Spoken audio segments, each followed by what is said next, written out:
Pernahkah kalian menatap langit malam dan bertanya-tanya, dari mana semua ini berasal? Dari mana asal planet kita?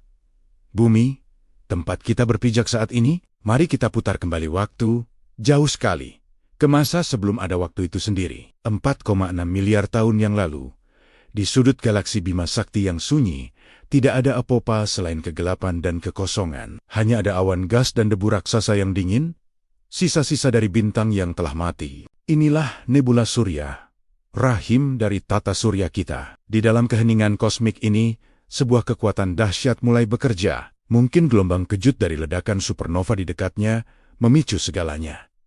Gravitasi mulai menarik materi ke pusat awan. Perlahan tapi pasti, gumpalan itu mulai berputar, semakin cepat dan semakin panas. Di pusat pusaran kosmik ini, tekanan dan suhu menjadi luar biasa. Atom-atom hidrogen mulai menyatu, melepaskan energi yang tak terbayangkan dalam sebuah proses yang kita kenal sebagai fusi nuklir.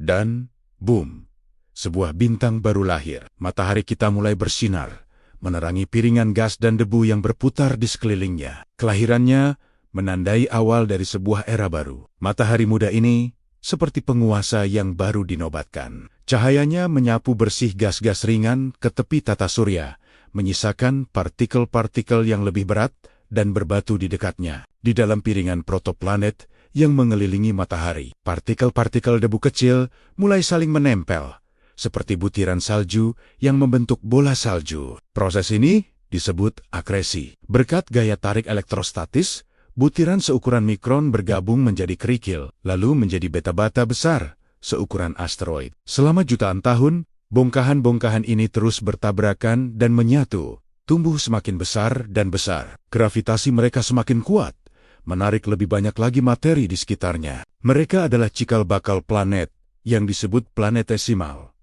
Persaingan untuk menjadi yang terbesar sangatlah ketat. Di antara miliaran planetesimal yang berlomba-lomba, salah satunya mulai mendominasi di orbit ketiga dari matahari. Ia melahap semua yang ada di jalurnya, menyapu bersih lingkungannya dari puing-puing. Setiap tumbukan menambahkan massa dan panas, membuatnya semakin besar dan bulat. Setelah puluhan juta tahun proses pembentukan yang kacau ini, sebuah protoplanet yang stabil akhirnya terbentuk. Inilah bumi kita yang masih bayi. Sebuah dunia yang baru saja lahir dari debu bintang. Tapi, penampilannya jauh berbeda dari yang kita kenal sekarang. Selamat datang di bumi pada masa Hadean, sekitar 4,5 miliar tahun yang lalu. Namanya diambil dari Hades, dewa dunia bawah Yunani, dan itu nama yang sangat cocok. Bumi bukanlah surga biru, melainkan neraka cair yang membara. Permukaannya adalah lautan magma yang mendidih dengan suhu ribuan derajat Celcius. Batuan terus-menerus meleleh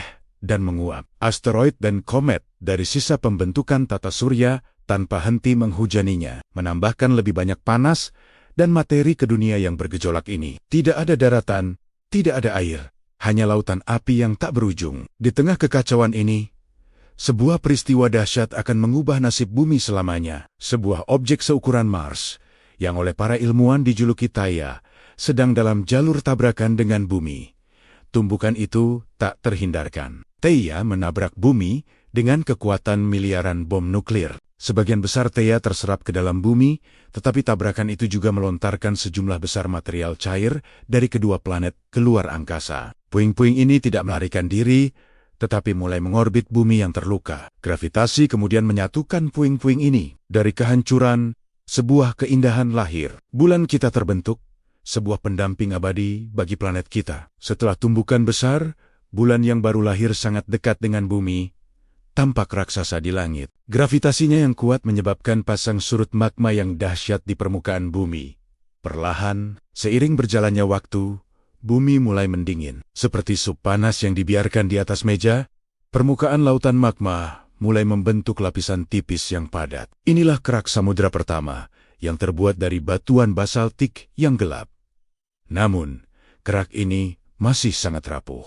Ia terus-menerus pecah, tenggelam kembali ke dalam mantel, dan terbentuk lagi dalam sebuah siklus daur ulang yang tanpa henti. Sementara bumi mendingin, uap air yang terperangkap di dalam bebatuan dan yang dibawa oleh komet mulai dilepaskan ke atmosfer. Ketika suhu permukaan akhirnya turun di bawah titik didih air, sesuatu yang ajaib terjadi.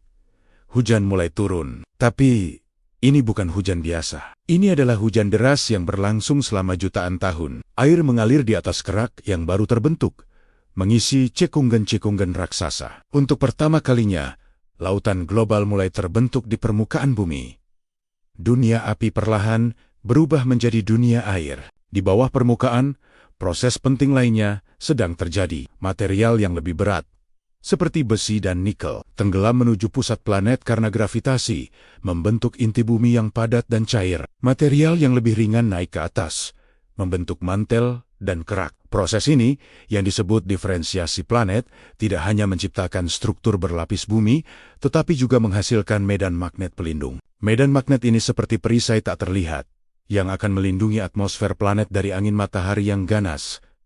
Sebuah syarat mutlak bagi kehidupan untuk bisa berkembang. Atmosfer awal bumi sama sekali tidak ramah. Ia didominasi oleh uap air, karbon dioksida, nitrogen, dan sedikit metana serta amonia. Tidak ada oksigen bebas untuk dihirup. Langit mungkin berwarna oranye kemerahan karena kabut metana. Tekanannya jauh lebih besar dari sekarang. Namun, di dalam lautan purba yang kaya akan bahan kimia di bawah atmosfer yang tebal inilah, panggung untuk keajaiban terbesar sedang disiapkan. Semua bahan yang diperlukan untuk kehidupan air, senyawa organik yang dibawa komet, dan energi dari petir serta ventilasi hidrotermal kini tersedia. Di suatu tempat di lautan purba yang hangat itu, mungkin di dekat ventilasi hidrotermal, di dasar laut, atau di kolam air pasang yang dangkal, sesuatu yang luar biasa terjadi. Molekul-molekul sederhana secara acak bergabung membentuk struktur yang lebih kompleks. Entah bagaimana, salah satu dari molekul ini mengembangkan kemampuan luar biasa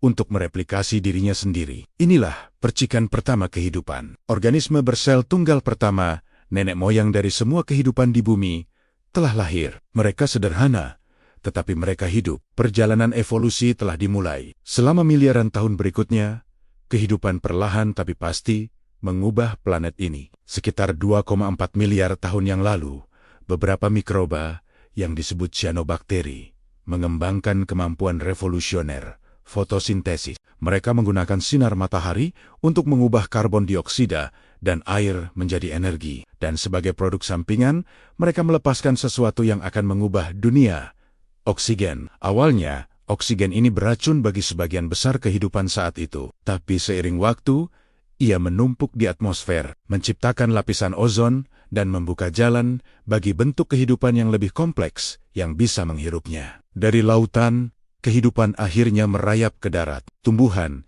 serangga, amfibi, reptil, dan akhirnya mamalia muncul. Bumi yang tadinya tandus dan sunyi, kini menjadi planet yang hijau dan biru, penuh dengan suara dan kehidupan yang beragam. Dan begitulah kisah kita berakhir, atau lebih tepatnya, berlanjut hingga hari ini. Dari awan debu kosmik yang dingin, lahirlah sebuah bintang. Dari puing-puing di sekelilingnya, lahirlah sebuah planet.